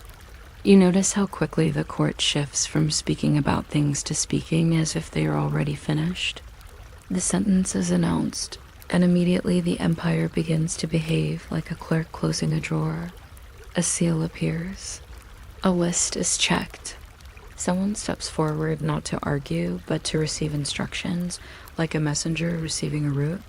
It's almost soothing in a bleak, administrative way. The palace prefers certainty the way a sleepy mind prefers a steady fan monotonous, predictable, and impossible to debate with. And then the verdict starts moving. Faster than boats, as the saying goes, because boats have to deal with weather and food and sailors who want to complain. A decree does not. A decree is light. A decree can be folded. A decree can be copied. It can be read aloud at a gate where nobody asked for a reading, and then copied again by someone who wasn't even listening properly, and then repeated in a marketplace as a rumor with extra garnish. It's a gentle kind of speed, the kind that doesn't need muscles. It only needs mouths. There's a strangely modern feeling here, like watching a notification spread through a group chat, except the group chat is the city and the notification is written on parchment, and the typing sound is a reed pen scratching with mild impatience. The decree is posted, whispered, carried, and by the time a person learns what happened at midnight, the neighborhood has already adjusted its walking paths around them. People practice new distances with their bodies. Friends become acquaintances by changing which side of the street they choose. Enemies become suddenly polite. Even dogs can sense when a household has become avoidable. The verdict may be sealed with wax or with lead, depending on how official it wants to feel. Wax is warm and quick, like the court's mood. Lead is heavy and patient, like the empire's memory. Either way, the seal is a small performance, a stamp pressed into softness, a symbol that says, quietly, this is no longer a discussion. There's something almost funny about how much power is invested in these tiny lumps of material. Imagine losing your home because of a thumb-sized blob of wax that cooled in a serious-looking shape. Imagine explaining that to someone from a quieter century. They would probably blink slowly and go back to sleep. And while the decree travels outward, the inner court travels inward. The condemned doesn't always leave immediately, not dramatically escorted into the night like a stage villain. Sometimes there's a calm, logistical pause. Property must be inventoried. Keys must be surrendered. Rooms must be entered with witnesses and lists. A chest is opened. A drawer is counted. A ring is noted. A scroll is rolled. It's the empire's way of turning a person into an accounting problem, because accounting problems feel safer than human ones.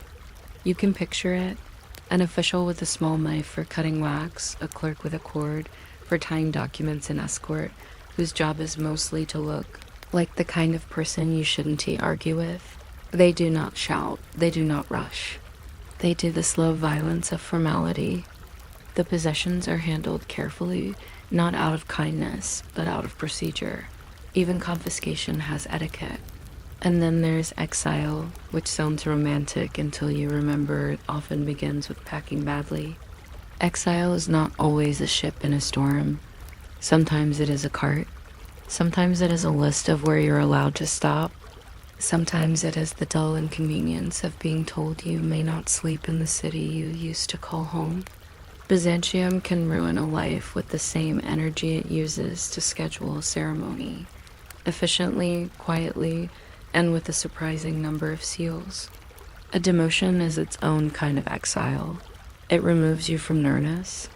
It removes you from the rooms where voices matter. Suddenly, you are outside the velvet boundary where decisions are made. You still live, you still breathe, you still exist in the Empire's geography, but your name no longer travels with urgency. You are no longer someone to consult. You become someone to remember, which is a softer word that often means someone to avoid. The city adapts because the city is trained to adapt. By evening, stories have already been adjusted to fit the new map. A rumor that began as a whisper becomes a moral lesson. A moral lesson becomes a justification. A justification becomes a way for everyone else to feel safe. If you can believe the condemned deserved it, you can pretend the palace is predictable. And if the palace is predictable, you can sleep. People will choose sleep over accuracy almost every time. It is one of history's most reliable habits. And so the verdict finishes drying just like the ink. The clepsydra keeps dripping somewhere because time doesn't care who is demoted. The candle continues to lose itself in small, quiet drops of light. The posted decree flutters at the gate, read and reread by people who pretend they only glanced. The empire moves on, not in a dramatic march, but in the steady shuffle of sandals on stone, each step careful, each step practical, each step pretending the night never happened, even as the paper continues softly to travel. You might not expect an entire wing of railway history to be built out of umbrellas, mislaid gloves, and unclaimed hats, but here we are. Before anyone thought about express timetables or luxury sleeping cars, railway companies in the 19th century quietly discovered that what passengers really generated, steadily and faithfully, was lost property. Not just occasionally, not just after holidays, but every single day, like a soft drizzle of belongings. If you follow that drizzle long enough, you end up almost inevitably in the most drowsy place a station can hide, the lost and found office. The office is usually nowhere glamorous. It sits where footsteps are already fading, at the very end of a corridor that used to lead to somewhere else important before plans changed. The floorboards are honest but not ambitious. The windows are a little too small, and the air smells of paper, dust, and other people's perfume that has given up.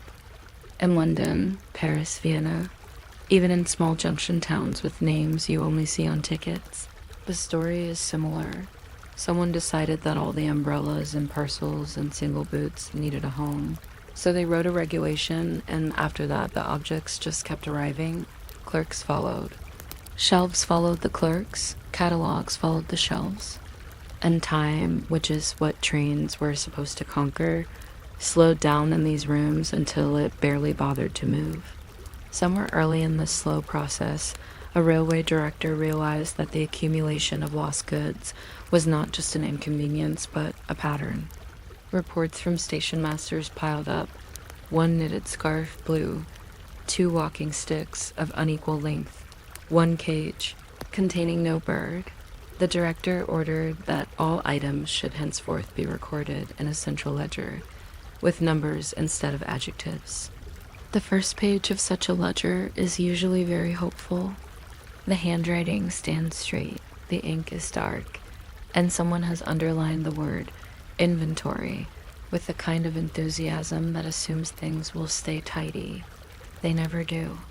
A few pages later, the entries slide into the margins, the descriptions expand, and abbreviations proliferate like weeds. This, by the way, is a good moment for a light reminder. If you are somehow still awake several minutes from now and you have not lost your phone, between the pillow and the wall, you may subscribe or follow or whatever small modern ritual you prefer. But please don't make an effort. The lost and found clerks would be the first to tell you. Most things come back on their own, eventually.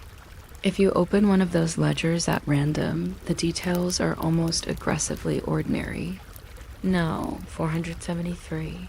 Umbrella, black, wooden handle, ferrule missing. No, 474. Basket, containing 4 onions and a pamphlet on beet cultivation. Each number is a tiny still life nobody requested.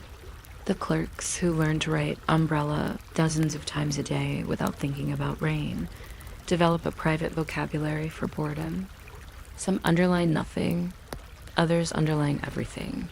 One clerk in Berlin in the 1880s drew a very small exclamation mark whenever he suspected the owner might actually come back, as if to mark the entry for future excitement. The exclamation marks are rare. The items without them stay on shelves so long that they change from pending to furniture without anyone noticing the exact moment of transition. The procedure is almost always the same. An item is found on a seat in a waiting room, under a bench, or leaning politely against a column. A porter picks it up with the resigned efficiency of someone who has done this thousands of times. He carries it to the office, where a clerk describes it in just enough detail to recognize it later, but not enough to make it sound interesting. Then the clerk assigns a number, attaches a tag, and finds a space on a shelf. When the shelf fills, another is added slightly higher up, carefully positioned so that the clerk can still reach it with a modest stretch, but not with ambition. In some stations, they even kept a special ladder, not for grand repairs or technical marvels, but solely for the ceremonial retrieval of forgotten hats. People traveled across continents. Their hats waited on shelves and looked at nothing. Elsewhere in the same office, or sometimes in a neighboring one, another clerk maintained a separate index by categories. The true railway mind loves order almost as much as timetables, so there were lists for umbrellas, lists for walking sticks, lists for parcels, lists for animals. A Persian station report from the 1890s mentions one dog of melancholy disposition that remained unclaimed for 3 days, long enough to get its own entry before deciding to follow a luggage handler home and abandon the official system entirely. In Vienna, a cat deposited upon the counter in a basket escaped and took up residence in the office itself, occasionally being logged as present but not filed. Some historians of bureaucracy consider this the first documented case of a filing system refusing to process its own cat. By late afternoon, the office would be at its busiest, although busy here means something closer to mildly stirred. Trains arrive, crowds spill, and occasionally a breathless passenger appears at the door with the same question humanity has asked in every century. Has anyone found? The clerk does not answer immediately because the answer is never simple. There is the consultation of the ledger, the scan of the shelves, the gentle interrogation of the object itself. When did you last see it? The clerk asks, although the answer is almost always on the train. An experienced clerk can distinguish between someone who has lost a wallet, someone who has lost a book, and someone who has lost a favorite hat just from the tempo of their footsteps. Wallets produce sharp, staccato steps. Hats produce a kind of slow, embarrassed shuffle. Every lost and found office develops its own local mythology. In some Italian stations, it was said that any item left on a train during a full moon would never be reclaimed, as if the moon had its own lost property depot somewhere above the clouds. In Manchester, a rumor circulated among porters that if an umbrella remained unclaimed for exactly 1 year, it officially belonged to the station clock and had to be hung near it as a kind of offering. None of this appears in the regulations. The regulations themselves are extremely sober. They specify how many days an item should be kept, the percentage of its eventual auction value that goes to the finder, and the acceptable definitions of perishable, a category that raises surprisingly subtle debates when applied to cheese. But the stories circulate quietly behind the forms, because even in a world of timetables and tariffs, people like to imagine small enchantments at work. Let the evening deepen a little. Gas lamps or early electric bulbs hum softly.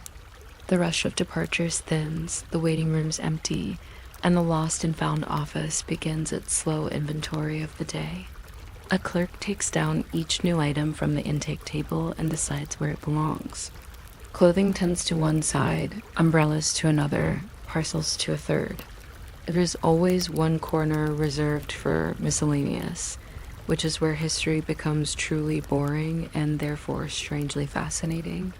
Here you might find a single roller skate without its partner and empty violin case, a folded step ladder left behind by a traveling handyman who never returned, and once in Amsterdam, an entire crate of doorknobs carefully wrapped in straw.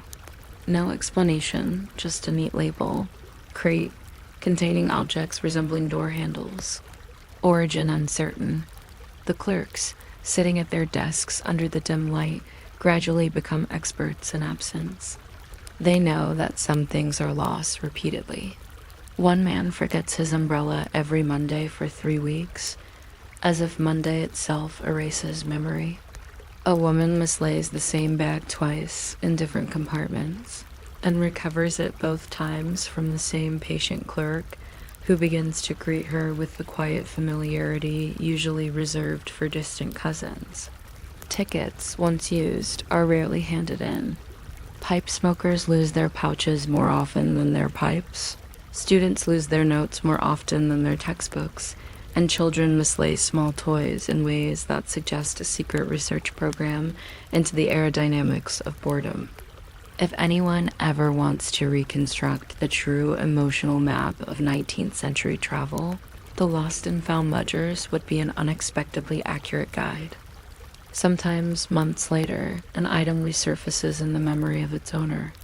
A letter arrives, written on dignified paper, explaining that the writer believes he left a brown leather case on the 10:42 train to the city on the 17th of some month. The clerk reads it slowly, not because the letter is difficult, but because slowness is a professional habit. Then comes the ritual of checking the index. Leather case, brown. Several possibilities, a few are crossed out. One matches both the date and the description, apart from a spirited argument about whether the color is brown or russet. The clerk writes back using very similar paper, explaining that the case is still there and can be reclaimed upon presentation of proper identification. The formality of the exchange is excessive for what is, in many cases, a bag of laundry, but bureaucracy has always liked to treat socks as if they were ambassadors. If no letter comes and no one appears at the door claiming to have lost 4 onions, a pamphlet on beet cultivation, or an entire crate of uninstalled doorknobs, the clock begins to count not just hours, but the more serious units, weeks and months. Regulations specify what happens next. After a period that varies from country to country, sometimes 90 days, sometimes 6 months, the items are officially declared unclaimed. At this point, they are no longer so much lost as abandoned, and the railway company is allowed to dispose of them. Disposal is a very energetic word for what actually occurs, which is usually an auction held in a room only slightly more glamorous than the Lost and Found office itself. Auction days are the only time the shelves truly change. Items that have patiently watched the backs of clerks for months are suddenly carried out into a hall, arranged on tables, and given new numbers that have nothing to do with their original ledger entries. Instead of being classified by what they are classified by lot. Lot 17, assorted umbrellas. 12 in number, lot 23, box of miscellaneous garments, slightly worn. People come not because they yearn for a specific umbrella, but because they like the idea of getting 12 of them for the price of one. This is how a pair of gloves that once belonged to a businessman from Lyon might end up warming the hands of a gardener in a village hundreds of kilometers away without either of them ever knowing about the other. From the perspective of the gloves, if gloves had perspectives, nothing extraordinary has happened. They continue to be lost, just at different speeds. Of course, not everything can be auctioned. Perishable goods are discarded long before they reach that stage, and the records that mention them are often the only proof they ever existed. 1 basket of apples partially consumed, 2 wheels of cheese, condition described as optimistic. There are also items that no one wishes to claim, even in bulk. A large collection of unpaired shoes, for instance, is not as tempting as you might imagine. The station employees sometimes adopt these things informally. One porter acquires a mismatched but serviceable pair of boots. Another adopts a serviceable suitcase. A third borrows a hat temporarily and ends up wearing it for the rest of his working life. In a way, the lost and found office slowly leaks back into the station. The objects returning to the platforms, not as passengers' belongings, but as part of the staff. The station becomes a museum of unintentional gifts. By the later 19th century, some cities began to centralize the whole process. Instead of each station hoarding its own forgotten umbrellas, they sent everything to a grand municipal repository. Paris had one, Berlin had another, and in each case the building looked improbably serious, like a bank that had misunderstood its job. Inside, clerks dealt not only with railway items, but also with things abandoned in public gardens, theaters, and trams. Here the ledgers grew so large that they needed additional ledgers just to explain how to use the first ones. Categories multiplied, time stretched even further. There was something almost philosophical about walking through the aisles between shelves stacked with identical black umbrellas, each of them once chosen, once purchased, and now interchangeable. If you ever worry late at night about being unique, it may help to remember that even umbrellas have this problem. In some of these central offices, visitors were allowed to wander among the shelves under supervision, searching for their lost possessions. This created a peculiar museum experience. Instead of looking at armor, statues, or paintings, people walked past rows of everyday objects in varying degrees of disappointment. Mine was slightly darker, someone would say, gazing at an almost perfect match. My handle had a different curve. The clerks watched over this slow parade with a mixture of patience and mild skepticism. After a few years in the job, they knew that memory is as unreliable as luggage labels. People misremember their own belongings the way they misremember their own stories, smoothing edges, changing colors, adjusting sizes. The ledger, for all its flaws, forgets less. There were occasional curiosities. A violin, beautifully made and clearly cherished, sat unclaimed in a Viennese lost property office for over a decade. The clerks grew oddly protective of it and began to refer to it, in their private conversations, as our colleague. On rare evenings after the doors were locked, someone would pick it up and play a few hesitant notes, which echoed off the shelves filled with hats and boxes and umbrellas, and made them all briefly sound like an orchestra of soft rustling. In another city, a trunk labeled only costumes was opened after the statutory period and found to contain a complete set of theatrical outfits for a production that apparently never premiered. The lost performance lived on only as a carefully folded wardrobe. Night settles more firmly now. Outside the office windows, trains continue to arrive and depart with their usual precision, but inside, the rhythm has slowed to almost nothing. A clerk sharpens a pencil even though it does not strictly need sharpening, simply because it is a task that fills a few gentle seconds. Another puts away the intake forms, aligning the corners with excessive care. Somewhere a clock ticks in that confident railway way, announcing each second as if it were as important as a departure time. Here, in this room, the seconds are soft-spoken. They slide past the shelves of umbrellas, the crates of forgotten vegetables, the row of hats that have already seen too many heads to remember the first one. If you listen closely in such a place, you can almost hear a different kind of timetable. Not the one printed on thick paper, with neat columns of arrival and departure times, but a quieter schedule that applies only to lost things. One day, an object is held in a hand. The next, it is lying under a bench. The day after, it is in a ledger, then on a shelf, then perhaps in an auction lot, and finally somewhere in the world again, with or without an owner.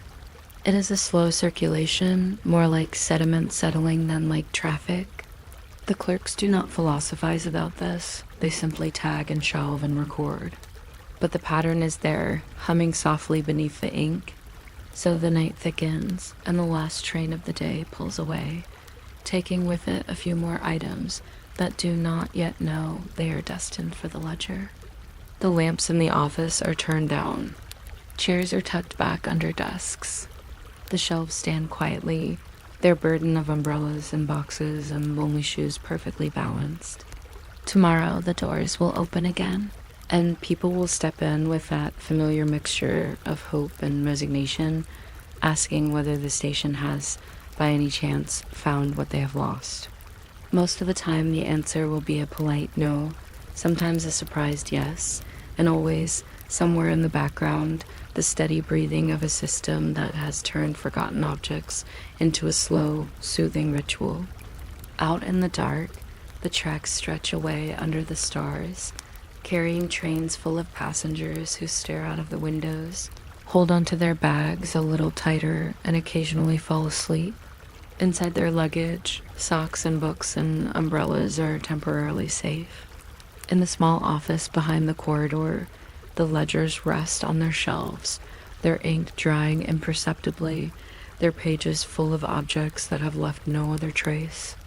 The station sleeps as much as stations ever do, with one ear open for whistles and one eye half closed over the inventory of misplaced things. And somewhere in all that gentle waiting, there is exactly enough quiet for you to lose track of your own thoughts, the way someone once lost a hat on the 1042 and let them drift lightly tagged and completely harmless into the soft archive of the night. You can tell a scandal is over in Byzantium when the room gets quieter, not louder. The shouting, if there ever was any shouting, has already been filed away somewhere you can't reach without permission. What remains is the soft after sound, wax cooling, ink drying, footsteps returning to their usual routes as if nothing has happened, as if a few lives weren't just folded up like letters and put into storage. It's the aftermath that is strangely gentle. Not gentle for the people involved, of course. Gentle for the palace, which is very good at being calm once it has finished being decisive. In the days after a verdict, the palace behaves like a household that has rearranged the furniture and now pretends this was always the plan.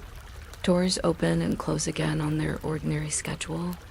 The same corridors carry the same incense, the same drafts, the same muffled conversations about provisions and robe repairs, and who is allowed to stand where.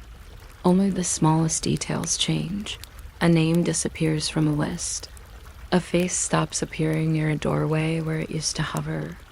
A seal is placed on a chest that used to be opened casually, like a cookie tin, and now requires a witness and a reason, and a pen with enough ink to make the decision look permanent.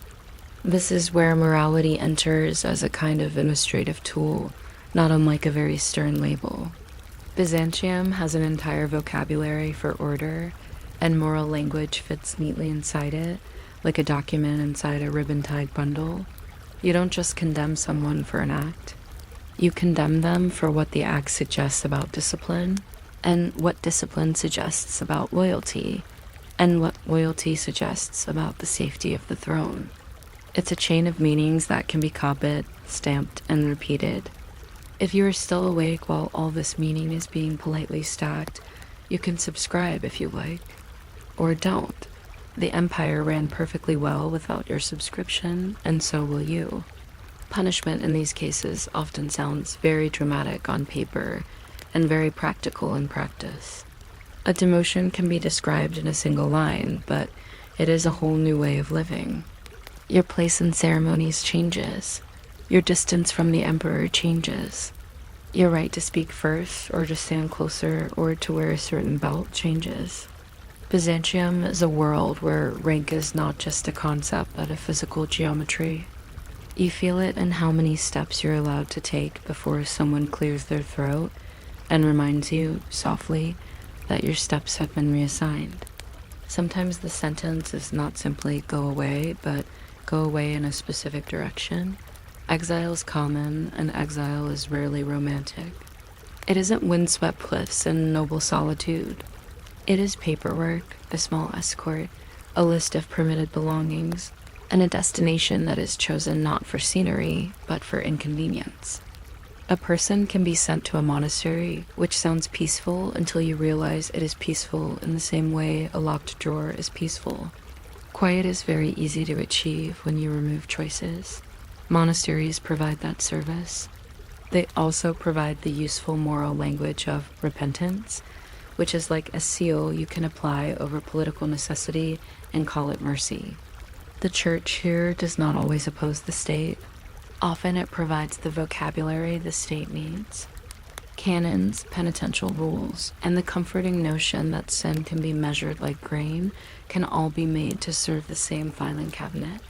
The civil codes punish the scandal that follows the act. The canons punish the act itself, and sometimes the person's entire future as well, which is a stronger kind of punishment because it extends beyond the moment.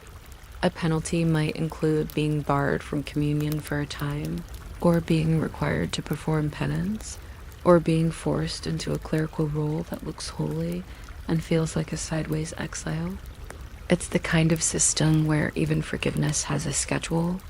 And then there is the thing that Byzantium does best, the quiet ledger. Once the verdict is spoken, the palace begins to count. Confiscation is not just a moral statement. Confiscation is inventory. Someone has to list what is taken, where it is stored, who is responsible for it, and which seal goes on which lock. If you listen closely, you can almost hear the sound of keys becoming important. There are keys for doors, keys for chests, and key holders as a category of people, which is a deeply Byzantine idea, turning access into a job title. The objects involved are usually dull, and dullness is the point. A scandal might begin as a whisper about a meeting, but it ends as an accounting of cloth, silver, and land. A scribe notes one cloak, with the same calm tone used for one vineyard. A seal is pressed into wax, and the wax does not care what rumor brought it here. In a city full of icons and sermons in cosmic language, it is always the wax that feels most honest. Wax does not moralize. Wax simply hardens, and then it cracks if you try to open it without permission. This is a humble kind of truth. Sometimes the penalty is surgical rather than sweeping. Instead of stripping everything, the palace trims. A title is removed, a stipend is reduced. Someone is reassigned to a post that sounds respectable but behaves like a slow punishment. In modern terms, it is like being moved to a new project that is very far from the important meetings, very far from the good coffee, and very close to the city gates. Byzantium does this with elegance. It can make a banishment sound like an appointment. It can make a disgrace sound like a transfer. It can make a person vanish while keeping the paperwork perfectly polite. The people who record these outcomes are not villains. They are professionals. Their job is not to feel. Their job is to write. They are trained in patience. They can copy a decree until their wrist aches and still keep the letters aligned. They know which phrases signal seriousness, which phrases signal mercy, and which phrases signal that someone upstairs wants this whole thing to be forgotten by the next festival. A limelight for the sake of order is a small curtain. A limelight for the correction of souls is a slightly larger curtain. Curtains are useful. They block drafts. They also block questions. In the city outside the palace, the scandal becomes something else entirely because efficient paperwork and human gossip never move at the same speed. Market conversations turn verdicts into fables. The details grow feathers. Someone who is demoted becomes cast out. Someone who is quietly tonsured becomes buried alive. People love a sharp ending, and Byzantium rarely provides one. Byzantium provides administrative endings, sealed, indexed, stored, and then slowly replaced by the next sealed, indexed, stored event. If you ever want to understand how an empire lasts, it helps to remember that it does not run on drama. It runs on replaceable routines. Even the court itself adjusts with impressive calm. Seats and ceremonies are rearranged, processions reform. The people who remain step sideways into new responsibilities, like water filling a space where a stone has been removed. A chamberlain who used to oversee one door is now put in charge of another. A secretary takes on an extra stack of documents. A priest is invited to speak about virtue, which is always a popular follow-up, like a polite lecture after someone breaks a vase. Everyone nods because nodding is inexpensive. You can feel, in this phase, how the palace uses morality not only to punish but to communicate. A trial is a message, and the sentence is a punctuation mark. It tells other ambitious people how close they are allowed to stand to certain temptations, or to certain rivals, or to certain doors. It reminds them that privacy is not a lack of observers, but a lack of permission. And permission, in Byzantium, has an owner. The owner changes depending on the century, but the idea stays the same. This is why even a private meeting can become a public problem if someone decides it should. The palace is always able to turn a whisper into a document, and a document into a fate. There is something almost soothing about how methodical it all is. Not soothing ethically, perhaps, soothing rhythmically. The same way as slow dripping clepsydra is soothing even when it is measuring a stressful conversation. The same way a candle is calm even when it is lit for an oath. The court has its own bedtime routine. Gather the facts, simplify them, stamp them, put them away. In the end, most scandals are treated like stains on cloth. You don't scream at the cloth. You wash it, you mend it, you hide the seam, and you keep wearing it because you have other errands tomorrow. As the days pass, the seals cool, the reports settle, and the words used to describe the scandal become safer. At first, people speak in fragments. Later, they speak in categories. That case, that matter, the one with the accusations. Categories are sleep-friendly. Categories are how the mind protects itself from too much specificity. In the ledgers, a person becomes an entry. In the city, an entry becomes a lesson, and the lesson becomes a proverb, and the proverb becomes background noise, like the hum of a lamp. If you imagine the palace late at night, after the corridors have emptied and the last official has folded his cloak and locked a cabinet, it is surprisingly quiet. The great building doesn't feel like a stage. It feels like a storage space for procedures. Somewhere, a document lies under a weight so it will dry flat. Somewhere, a seal hangs from a ribbon, hard and indifferent. Somewhere, a clerk has left a small note for the morning. Copy again, without errors. That is the real commandment.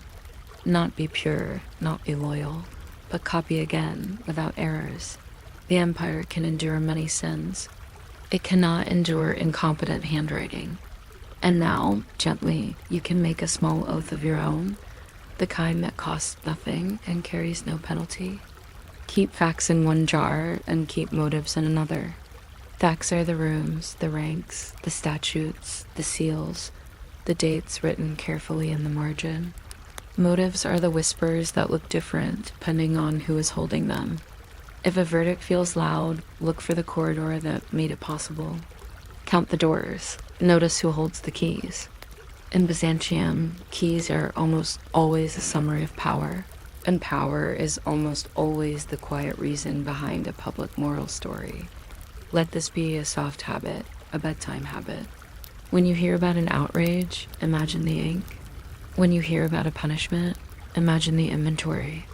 When you hear a moral speech, imagine the clerk who has to write down the important part and ignore the rest. It is not cynical. It is simply calm. It is the mind's way of turning sharp things into smooth ones you can hold without getting cut. You don't have to solve anything tonight. You only have to notice how the palace makes decisions feel tidy by folding them into routines. The candle gutters, the wax cools. The seal rests where it was pressed, slightly lopsided, perfectly sufficient. The city sleeps with its stories adjusted, its gossip softened into something more manageable. like cloth worn smooth by many hands. And somewhere behind the curtain of official language, the ledger remains not dramatic, not emotional, just patient, ready to be opened again tomorrow, when another whisper becomes a dossier, and another dossier becomes a quiet line of ink that pretends to be the end of something. Even as the night continues slowly, softly, without urgency,